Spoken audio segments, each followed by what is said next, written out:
Shalom Aleichem. Welcome to the Breslov weekly Parshat. This week's Parshat is Shemos. It starts off with the children of Yaakov, the 12 children who came or who were in Egypt. Reuven, Shimon, Levi, Yehuda, Yisachar, Zvulun, Dan, Naphtali, Gad, Asher. There was Yosef in Mitzrayim and Binyamin. Why? Because without their merit, we never would have survived the exile. That's right. This week's Parsha is the beginning of the exile. The exile, the harsh labor that Paro placed upon the Jewish nation. Now, the verse reads, "Vayimoru es chayeihem ba'avodah kosher." They embittered the lives of the Jews with very difficult work. Kramer, with material, uvilvanim, with bricks, v'chol avodah basoda, any kind of work in the fields. Right? Vayavidu b'nei Yisrael b'porach. The Zohar explains that avodah kosher is like the word kasha, questions. B'chomer, with difficulties, materialism. Uvilvanim, to kind of whiten out the sugya, the parsha, whiten out or clarifying, that's the better word, clarifying the difficulties. All kinds of hard work. Again, the word kosher, which means different things that we learn that we don't understand. The parach means with pircha in Aramaic, which means questions. And so, the difficulties in life are because we don't understand. This is what the Zohar is teaching. That there are things that happen in life, we don't understand them, we can't understand them. Right? The politicians make whatever they want. Doesn't matter what the people who elected them, because they're supposed to follow through on their promises. Never happens. But life is difficult. We all want to seek and find that easier life, that better life. Couple people make it. Most people don't. Right, what do they say? Wealth is in the hands of 10% of the population. Right? People don't find success so quickly. Why? There are challenges, there are questions, things that happen to us that we're not prepared to accept, but we fall into. We descend into these quagmires and we're stuck. Right? Now, there is one way out of it. One way. And that way is the next chapter. That was the first chapter in Exodus, Shemos. Second chapter speaks about the birth of Moshe Rabbeinu. Moshe Rabbeinu was a tzaddik unequaled in history. Unequaled. Nobody comes near him. Oh, they tried. They rose to great heights.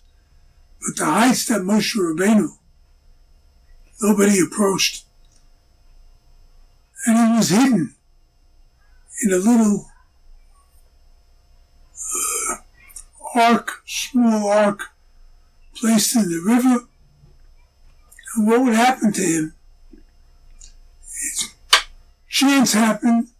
No such thing as chance. It's all divine providence. But chance had it that Paro's daughter, Paro, who decreed to destroy the Jewish nation, from his house came to salvation. And that's an important point that we have to always remember. The solution to all our problems will come from the problems themselves. Pasuk says, Es tzara hi Yaakov umimenu yivashea. It's going to be a time of trouble for the people, the children of Yaakov. But from that trouble will come forth the salvation. And that's what we have to look forward to. We have to look forward to. But when we look for a true leader that Moshe Rabbeinu is, take a look. Moshe Rabbeinu was banished from Egypt. He ran away. He fled. He stayed some 60 years in Midian. And Hashem tells him, go redeem my people. You have chapter 3 in Exodus. Moshe Rabbeinu argues for a whole week with Hashem. I'm not the guy. I'm not worthy. You're not going to let me bring them all the way through. Right? It's going to be rough. I don't want the job. Hashem says, you don't have a choice. You're going to go redeem the people. So what happens? Chapter 4, we find that Moshe Rabbeinu is going back to Egypt with his family. And he meets his brother Aaron. And Aaron tells him, what are you bringing your family for? We don't have enough slaves? Send them back. Sent them back. And then Aaron met Moshe. Now Aaron was the leader of Am Yisrael. He was the leader that everybody looked up to. And you know what? When Moshe Rabbeinu came and said he's going to be the leader and take them out, Aaron says, please, which world leader today will ask somebody else, please take the job? You're worthy. You're better than me. Take the job. Won't happen. Doesn't happen. Right? So let's not go into all the politics that happens, but there's nobody that gives up their seat. I remember back in 1964, Khrushchev was the leader of the Soviet Union. One day, all of a sudden, they have two new leaders, Leonid Breslov and Alexei Kosygin. Right? Nobody gives up a dictatorship. They forced him out. Politics is that way. Right? Whoever has the might rules. And they rule according to their desires. Not so Moshe Rabbeinu. He didn't want the job. I'm not looking for leadership. I'm not looking to take over the land. Hashem says, you're the one who's truly qualified. You take out the Jews. Now look at the scenario. Imagine this taking place today. Democracy, right? Or dictatorship, whatever you want, doesn't matter. Moshe Rabbeinu comes to Egypt. You have 600,000 slaves, the Jewish nation. He says, guys, I want you to know I'm your leader. I'm going to take you out. Just listen to what I have to say. Accept it, follow me, and you'll be redeemed. Can you imagine that happening today? Some guy walks in, people are suffering, people have difficulties. I'm the guy. Won't happen. Right? I always had that question about Mashiach. He's going to come. And he's going to redeem us all. Right? Hey, guys, I'm here to help you. What's going to go on with the people's minds? Is he the Mashiach that I was waiting for? I want this. I want that. I'm looking at it. That's not a policy. That's genocide. That's terrible. That's not humanitarian. That Mashiach is going to rule over the entire world. How? Because people are finally going to realize what the truth really is. Rav Nosson says, you have one person, well, that person has his truth. You have two people, two people have two different perspectives of truth. You have 20 people, 20 different perspectives. You have 8 billion people on the planet now, right? Everyone has a different perspective of what's the truth. United States, Iran, Syria, United Kingdom, France, Hamas, right? Everyone has a different perspective. What's the truth? You're not going to find the truth. It's going to have to just appear. In Tehillim, it says, Emes me'eretz titzmach. Truth will sprout from the ground. Like it's covered, there's nothing there, all of a sudden, where does the truth come from? Reb Nosson says, when you have so many people, everyone is telling a lie. They're lying for their purpose, their purpose, their purpose, their purpose. Right?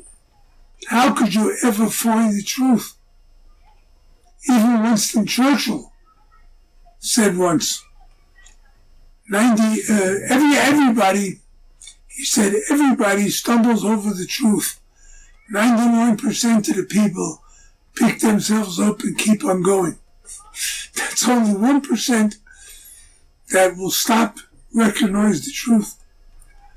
But Reb Nosson explains that the lies will be so many that everybody's going to get disgusted with the lies. And that's when they're going to seek the truth.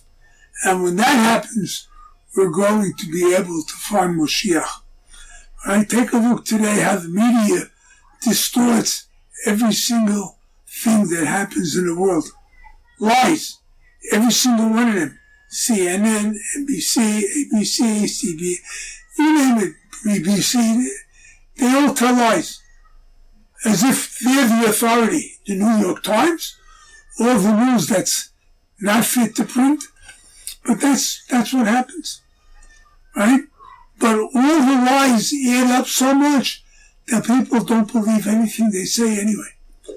And when that happens, then Moshiach will be here. Then we will see the redemption of all of Israel. The Exile Hashem, we will merit to see the coming of Moshiach, the building of the Beis HaMikdash, B'meinu, B'yameinu, Amen. Good evening, and I hope you enjoyed the shir. And if you like the shir, please pass it on to others and let them all get interested in Breslov and Rabbi Nachman's teachings. We look forward to hearing from a lot more of you. All the best.